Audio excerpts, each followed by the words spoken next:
அசுரர்களில் வலிமையானவன் சூரபத்மன்.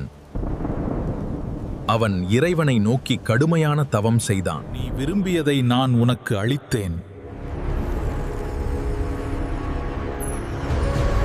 அந்த வரத்தின் பலத்தால் சூரபத்மன் தேவலோகத்தை ஆட்கொண்டான். தேவைகள் பயந்து ஓடினார்கள்.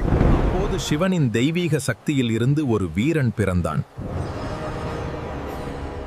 அவன்தான் முருகன். முருகா, இந்த வேலால் நீ தீமையை அழிப்பாய்.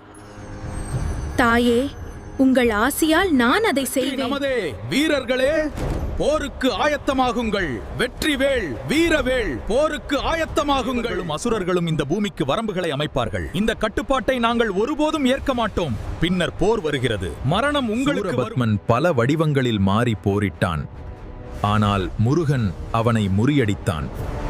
இறுதியில் சூரபத்மன் ஒரு பெரிய மரமாக மாறினான். தனது வேலால் இந்த மரத்தை இரண்டாக பிளந்தான். இதுவே சூரசம்ஹாரம்.